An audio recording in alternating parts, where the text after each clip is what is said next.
Hey Internet, Gordon Ung with PC World here. Yes, we are almost here to the day where you can finally buy your Zen 5 CPU or Ryzen 9000. Yes, I know there's not much of a surprise. You sort of saw this teased at Computex in June, and of course, we are now to the middle of July, and we are getting a few more details on Ryzen 9000 series or Zen 5 on desktop as well as Zen 5 on laptop. That'll be on the second half of this video. The first half, though, I want to feed you what I've learned about Zen 5 or Ryzen 9000 about desktop. First, I'm going to disappoint you. I don't know the price. No, I don't know the price. I don't know the price. They have not given me the price. We do not know the price. Still, there is some tantalizing information in here because if you're going to do a launch these days with technology, you got to tease it out. Obviously, Qualcomm has taught us you could tease it out for months and months and months. But AMD's decided to show off Ryzen 9000. Let's start off with the desktop information. Obviously, this was launched at Computex. You know this. PCIe 5, DDR5, AM5, none of it really new. Obviously, Zen 5 is the cool thing, so 5555. Should have launched it on May 5, but what are you going to do? There's actually no real new information as far as models. Nothing has really slipped. We actually saw all four chips here. There's a 16-core chip, there's a 12-core chip, there's an 8-core chip, there's a 6-core chip. We saw all these announced at Computex. One thing I do want to point out, though, is there had been a rumor that the Ryzen 7 9700X right here, sort of that middle chip, that was in the stack that was announced at Computex at 65 watts, very impressive. There was apparently a rumor that AMD was going to go back and say, you know, we said this was going to be a 65 watt TDP part, but we actually want a little more wattage for this chip. Well, it looks like the rumors are wrong, or AMD has changed its mind, because the Ryzen 7 9700X is still 65 watts, as well as the Ryzen 5 9600X, and yes, again, 6-core, 8-core, 12-core, 16-core. Very similar to what we saw out of 7000 and, frankly, previous launches as well. No, I don't have the price. No, they have not announced or talked about X3D parts. I'm sure that will come later. This is what you're getting today. Still, let's see what information we are going to get out of AMD today on the official launch day. And here's a little more information about performance. We actually did see some stuff teased at Computex, but let's go over the latest from AMD on productivity and content creation leadership. Obviously, we're starting off with Procyon Office. If you're not familiar with that, that is a benchmark made by UL that uses Office 365, Office 2021. Basically, it takes PowerPoint, it takes Word, it takes Excel, it takes Outlook, and it runs through the paces. Gives you a performance measurement in the Office suite that the entire world uses. And AMD saying, hey, look, we got a whole 2% higher performance in Microsoft Office for, here's the interesting thing, a Ryzen 9 9900X. That is the second from the top. That is the 12-core part. I actually did not ask, but I'm certain that is obviously going to be a 6-core, a 6+6 part, 6-core chips inside of that, 2 chiplets. But going against Intel's very best Core i9 14900K. Yes, I know there's a 14900KS, but those are exceedingly expensive. The Core i9 14900K is a very high clock chip, very high wattage chip. And I would have expected, honestly, the 14900K to do a little better here, because it's got, you know, it's not afraid to use all the wattage. It's not afraid to reach for those high clocks. But the AMD is saying, hey, Ryzen 9 9900X is 2% faster in Procyon Office, which you may not care about, but there's an awful lot of IT departments that actually care about, like, oh, more performance in Office? We're sold. Also, interestingly, we have a Geekbench single-core performance score, so Ryzen 9 9900X, which, again, you would expect the Core i9 14900K with the very high clocks, very high power usage to sort of be the tops here. But the Ryzen 9 9900X, which is I suspect why AMD is using it here, is actually outperforming that Core i9 14900K in Geekbench single core. So that's a decent win. And also Puget Bench Photoshop, which I'm going to guess is a slightly older version because they just recently revved this. But we're looking at a very decent 11% improvement for Ryzen 9 9900X over a Core i9 14900K. Again, if you don't know, the vast majority of stuff in Photoshop is generally lightly threaded, single threaded. So again, you would expect that to favor Intel. Also, Intel generally is favored in a lot of Adobe products. But again, Ryzen 9 9900X, that IPC increase that AMD has been talking about, is giving it an 11% advantage over Photoshop. And then we get the Blender, which is an all-core load. That's going to generally favor AMD because they're just simply more power efficient. They have more performance cores, and generally, in my experience, I found them to outperform them. And you're looking at a very decent 16% improvement for the Ryzen 9 9900X. Again, that is the second from the top. So you would expect the Ryzen 9 9950X with even more cores to give you even more performance. In fact, we saw that showed off at Computex where it was 30 to 40%. I'm going off my memory here, but it was a very, very decent double-digit performance increase for Ryzen 9950X over the Core i9 14900K. But now, look, we're looking at Ryzen 9 12-core 9900X outperforming Core i9 14900K. And if you don't remember, that is 6 performance cores plus 16 efficiency cores. So that is a very healthy win for AMD. So that is a good showing here. And then the last sort of productivity and content creation benchmark that AMD is showing off is Handbrake. Handbrake is a wonderful free encoder. A lot of people use it. I use it a lot to convert videos. It generally likes more cores, and the more cores you have, the better. In general, AMD does pretty well here, but so does Intel. I don't know exactly what AMD is running this workload to get them 41% improvement, because I would not expect that when you're looking at an 8-core plus 16-core Core i9 14900K versus a 12-core Core i9 9900X.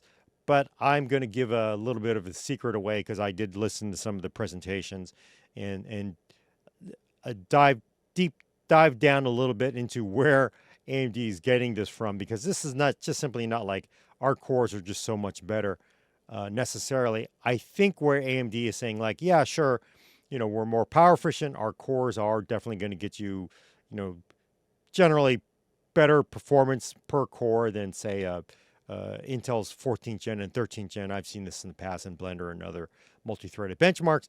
But the advantage here that AMD is touting later on is their advantage, because this is really going to hurt Intel. You better sit down. Is because AMD says, by the way, we have AVX 512. AVX 512 is a SIMD instruction set that Intel has been working on for a while. You had them, it first came out with Skylake X. You had them in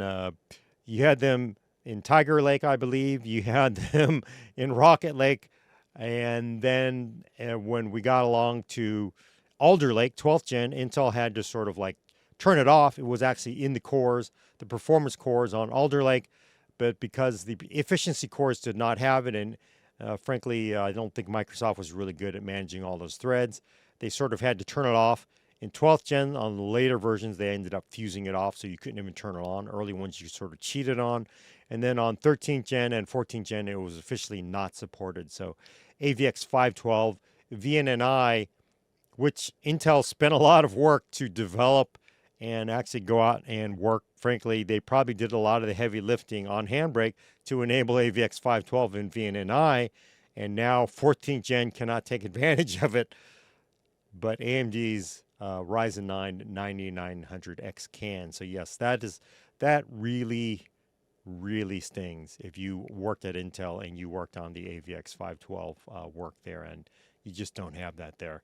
So that's a real bummer. And of course, I know everybody cares about gaming, so there is gaming here. All these benchmarks, by the way, for gaming as well as content creation are run, of course, with AMD 7900 XTX GPUs. They're not going to use NVIDIA. They tend to like their own GPUs since they make them themselves, if you are wondering. But you're looking at a Ryzen 9 9900X with a, decent 4% in Borderlands 3, 7% in Dota 2, 8% in Hitman 3, 13% Cyberpunk 2077, F1 2023, 16%, and then a hefty 22% improvement for that Ryzen 9 9900X over a Core i9 14900X. And I do have to mention, generally AMD GPUs do run a little bit better with AMD CPUs, so home court advantage there, but still you are getting more performance out of Ryzen 9 9900X. And again, this sort of plays into that whole messaging that AMD's been saying. We've greatly improved the IPC out of the 9900X over the 7000. And yes, there is no 8000 desktop part. That got skipped. That was used on desktop parts. There were desktop mobile parts, but it actually did not show up in desktop parts, and there's precedent for that. It's been done a couple times before. Okay, so that is the Ryzen 9 9900X. AMD's not even going to break out the 9950X for this.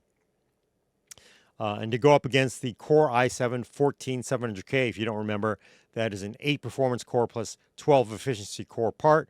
That's going to go up against the Ryzen 7 9700X in the performance test.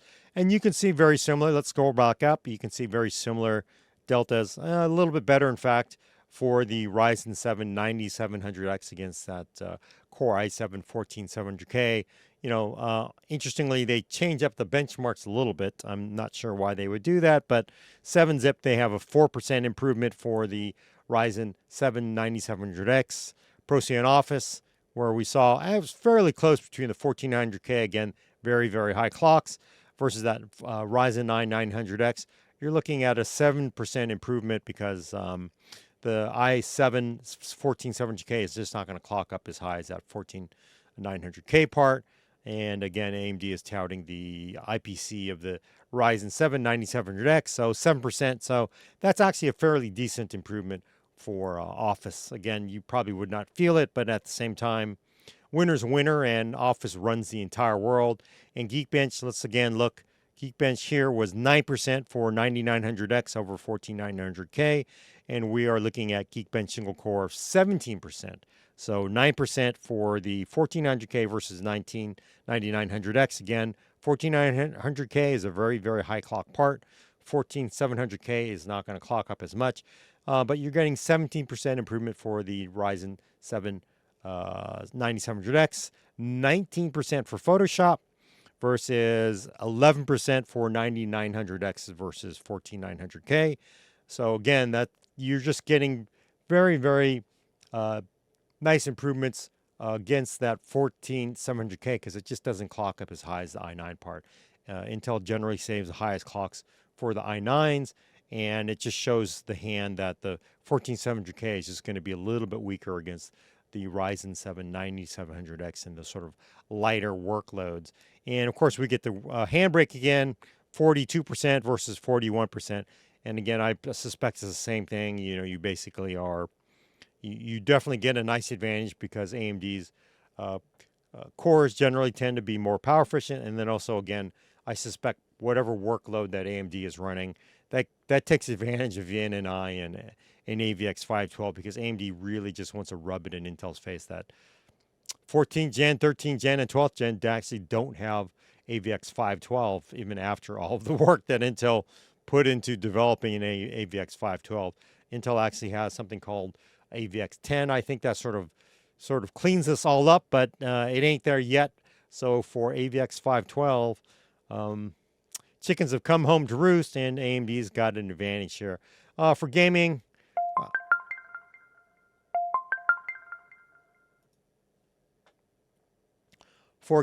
again, a decent advantage. For gaming, I don't really think it's going to matter too much for most people, but you still want to see it because everybody only cares about CPU performance with gaming for some strange reason. Borderlands 3, 4%, Dota 2, 6%, Hitman 3, 6%. And so, you're getting a little more higher performance out of that 9900X over that 1400K, which is nice. But again, we're not looking at a huge difference. Although Cyberpunk 2027, 12% for that 9700X versus 13%, okay, not a big deal. But F1 2023, looking at 20% improvement for Ryzen 7 9700X versus 16% for that 9900X versus 1400K. Again, these are both with the 7900 XTX GPUs. And then for Horizon Zero Dawn, 31% versus 22%. So again, very, very nice, healthy uplift on these games on the far right side for the 9700X over the 14700K. And again, I suspect that's because, the Core i7 14700K just again does not clock up as high. Intel is still sort of caught up in that routine where i9 gives you, frankly, the best gaming performance because they push the clocks the hardest on the i9. You don't get that on the i7. So you're just going to give up a little more ground to AMD here for that Ryzen 7 9700X because of the improved IPC and the 9000 series. Okay, last chip that they're going to be showing off for performance numbers. We'll go over this quickly. This is the Ryzen 5 9600X. And again, let's see. We're seeing sort of similar, double digits, single digits, a little bit better. Geekbench is 18%. So again, if you don't know, the Core i5 14600K is a 6+8, 6 performance core plus 8 efficiency core versus a 6-core 9600 part. And you're getting a very nice 18% uplift in Geekbench single core, whereas we saw 17%. Oh, I see. We squished some of the benchmarks over. Interestingly, the numbers, they're kind of moved over a little bit. So again, you saw 7-zip. You only saw a 4% improvement for the 9700X over the 14700K. But here we are seeing the 9600X with a very healthy 22% improvement over the 14600K and 94% in handbrake, which is even more crushing than the 42% handbrake performance out of that 14700K versus 9700X. So it looks like that Core i5 14600K, which generally has been in a pretty good spot for price performance, is not going to have as good a time against the Ryzen 5 9600X for the Zen 5 cores. And then we get to gaming again, single digits to double digits. Overall, I'd say pretty decent. And again, I always don't want to get too caught up in the actual CPU and GPU argument, because my feeling is generally pour more money into your GPU as you can. That gives you more. At the same time, looks like Ryzen 5 9600X is going to be a pretty decent gaming CPU. And yes, hardware in box, I did look. Apparently, this is with a Ryzen or Radeon 7900 XTX. I don't believe it is. Let's actually go down and look, because I know we're going to scroll down and look. I don't want to burn too much time, but we're gonna scroll down and look, and we want to look at slide GNR 08, because I know all those hub fans are going to be screaming if they don't see what GPU was used for GNR. Oh, heck. 08. So GNR 08 right here, and we are using Ryzen 5 9600X versus, with the Ryzen Radeon RX 7900 XTS versus a Core i5 14600X with, again, a Ryzen 7900 XTX. So yeah, they did use a very high-end GPU for that performance testing. So there's not going to be the outrage pony that people are going to be riding on this one. So anyway, let's continue on. This is a very interesting chart that AMD is showing off. Obviously, people want to see what's going to come out of, hopefully, an X3D part. If we get that, obviously, they haven't confirmed about it. Companies never talk about parts they have not announced. But AMD did say, hey, you know what? It's kind of cool. The Ryzen 7 9700X is actually faster than the Ryzen 7 5800X 3D in general, not faster everywhere. As you can see, there are some things that's a little bit slower in, but they're saying that average 12% faster geomean than a Ryzen 7 5800X3D is. And I do want to remind you that the Ryzen 9700X is a 65 watt TDP part going up against the 105 watt Ryzen 7 5800X3D part. So not only is it using more power, it is also with a stacked cache. Obviously, that is a DDR4 CPU versus a DDR5, but what are you going to do? But in general, they just want to like, hey, look, this is still outperforming that X3D part. So if you're like going to go out, I can see them saying like, look, if you're really going to go out and build a new machine and you want it, you've heard so many good things about the Ryzen 7 5800X3D part, maybe you want to build a Ryzen 7 9700X instead, because you're buying into memory that's going to last longer at this point, because DDR5 is currently the memory of choice. It has also come down greatly in price, and it's got a better future because you're not really going to see really high-end chips coming out of AM4. AM5, this is the second chip you're seeing out of it. You're seeing, I think, support through 2028. So I think this is AMD's hint that, you know what, maybe you don't want to build AM4 now. If you're building a cost-sensitive machine, you may want to build a Ryzen 7 9700X over that Ryzen 5800X3D part. Who knows?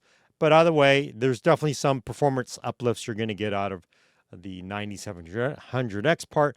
And also, there's also plenty of actual applications, not games, that can use the increased IPC even on the Ryzen 7000 parts, as well as the Ryzen 9000 parts that will simply way outperform the Ryzen 5000 5800X3D parts. So that's just something that should be said. And again, a lot of this is about efficiency.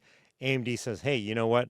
We went in when we redesigned. This is a new ground up floor design on the Ryzen 9000 chip, basically leading efficiency, commanding performance, less power usage, cooling system, quieter operation. And they did actually say, like, look, we actually improved the thermal resistance by 15%, and that leads to basically a 7 degree reduction in the TDP. And I imagine that, I believe that is against a previous Ryzen 7000 part. And what exactly do they mean by Ryzen, by the thermal resistance improvement? I actually heard a couple different explanations, and I need to dig into AMD to figure out what is correct, because one thing I had heard is actually some of it's in the lid itself, which sort of implies they put a little more work into the heat spreader on the Ryzen 7000 part, where you're seeing some of that thermal resistance improvement because simply you have an improvement in the heat spreader from the Ryzen 7000 heat spreader, which was a pretty thick heat spreader for the Ryzen 9000. I had heard somebody say that during one of the briefings at AMD, but then also during one of the deep dives, the chip architects actually said, well, we actually think most of our power reduction, our thermal reductions come from basically the actual design of the CPU itself. When you lay these chips out, the floor plan, you can do a lot to improve the actual thermal performance on there. And also, frankly, they didn't really want to criticize where they were measuring the actual thermals on the previous generation chips, but they're saying they've improved it, which is a way of saying they think they are measuring it better now. So basically, they were sort of saying it's really the chip itself that's improved, not necessarily just the heat spreader that's going into the Ryzen 9000 part. And then again, more on that efficiency. You can take a new chip, you can put that into, let's just clock the hell out of this thing, let's put power into this thing, let's get more performance out of it. Sometimes they can also say, like, let's just simply go for better efficiency. And AMD seems like they really wanted to lean into the efficiency on these desktop parts, which, a surprise, because the 7000, even though people got a little hangry about it being more power hungry than Ryzen 5000 parts, it actually wasn't so bad once we saw Intel 13th gen and 14th gen. But when you're looking at, basically It's basically the same. You're looking at the same TDP from a Ryzen 9 9000 versus Ryzen 9 7000. But when you get down to that 12 core part, they actually are able to drop it down to 120 watt TDP. And then for the 8 core part, they're dropping it down to 65 watts from 105 going off my brain, which is probably not working, but 65 watts from 125 watts. And also the Ryzen 5, the 6 core part is a 65 watt part. So these two chips on that far end, if you're really, really into saving power, you just don't want to heat your room up, those are going to be phenomenal parts.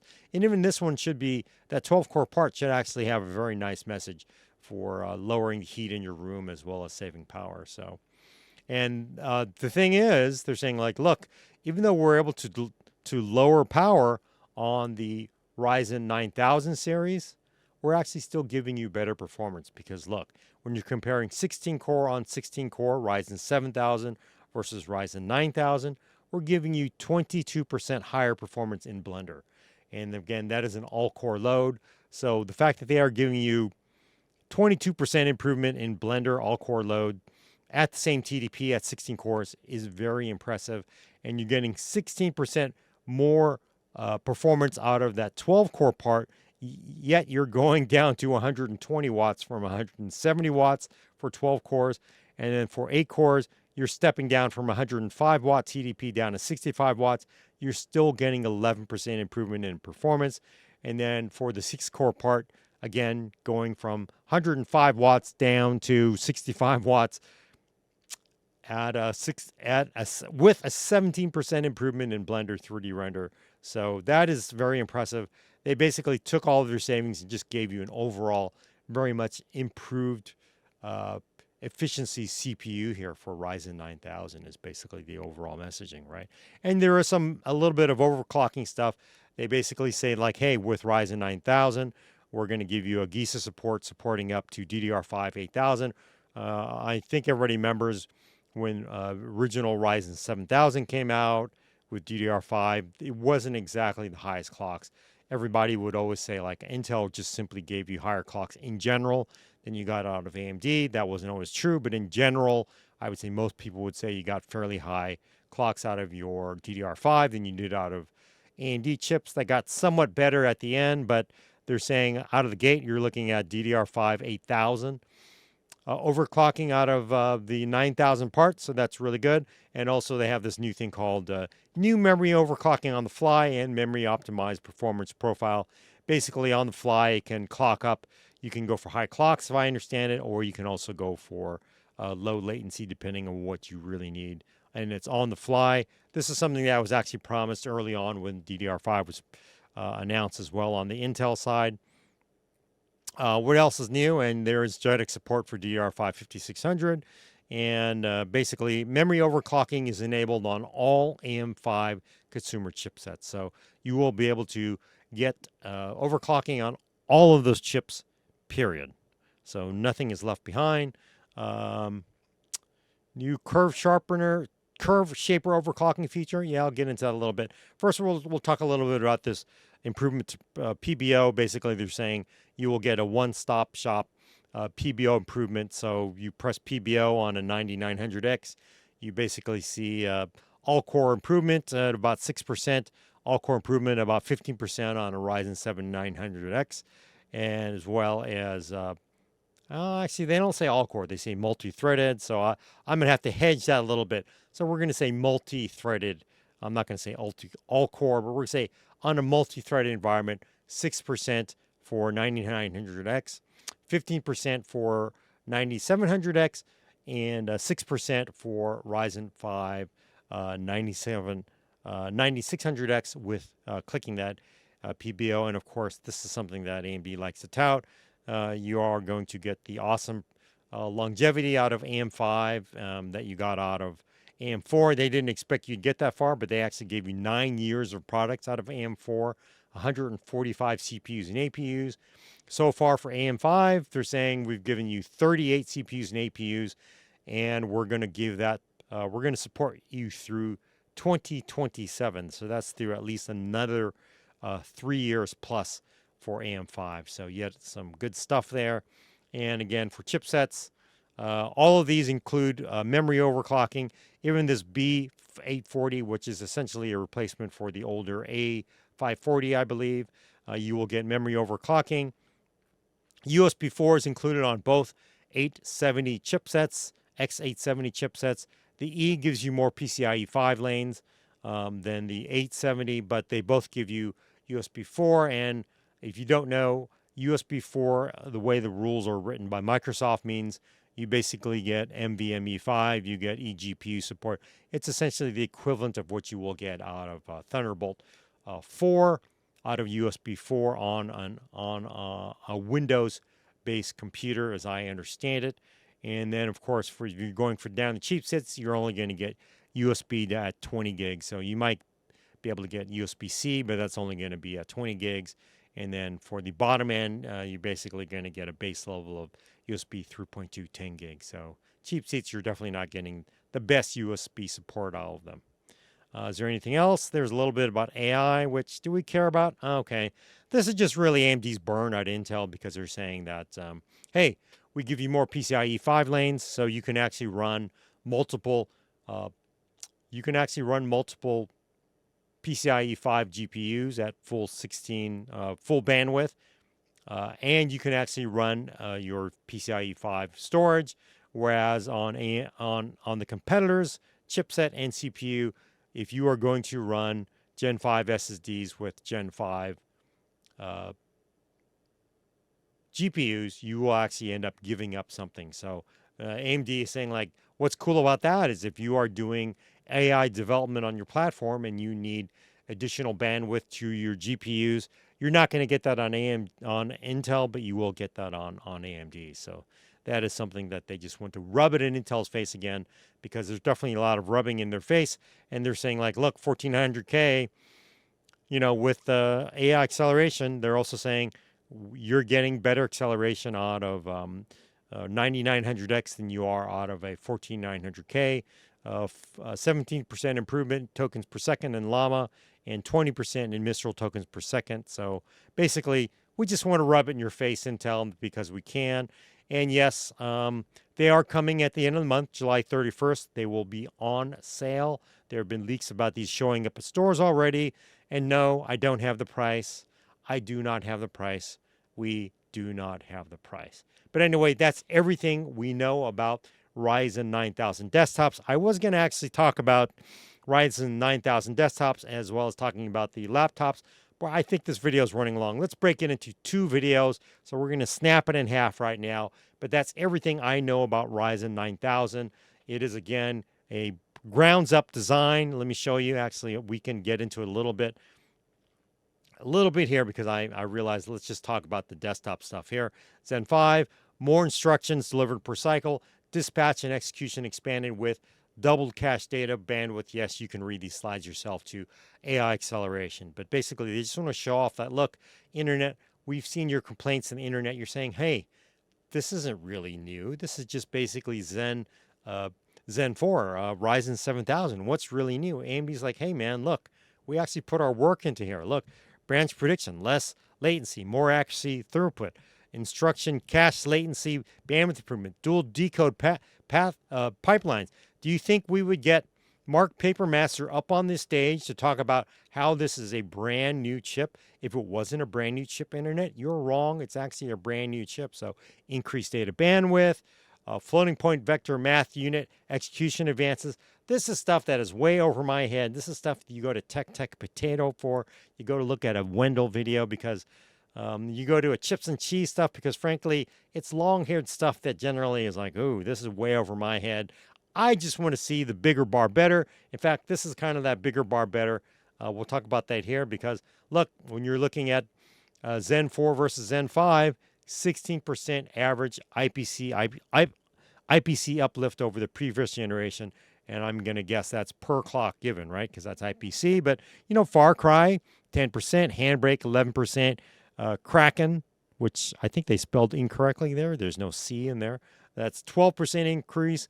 Web experts, 12%. That's actually quite healthy because that's generally something that Intel runs really well in. 3D Mark Physics, 13%. Speedometer, 15%. Puget Bench, Adobe Premiere Pro, 16%. 16% in Octane. Cinebench R23, 17%. Geekbench, 19%. League of Legends, 21%. Blender, 23%. That's quite impressive. Geekbench 5.4, AES, XTS 35%. And of course, you're like, Gordon, what is that? What is up with that? Like, where the hell are they getting that? AMD says, yeah, we know where you're seeing that. You want to know what that's from. They're basically saying Zen 5 gives you, quote, breakthrough performance for math acceleration unit. That's what is giving you that 32% single core machine learning improvement, 35% single core AES, XTS improvement. That's basically encryption, the encryption portion of Geekbench, and they're saying, look, you're looking at single core 35% improvement versus Zen 4. That is a hefty improvement. And if you're not going to get that simply by sticking another sticker on a CPU. So internet, it is a new chip, even though you're saying it's not the same. Data bandwidth, execution retired. They're basically saying, hey, where are you getting all this from? Where's all the uplift?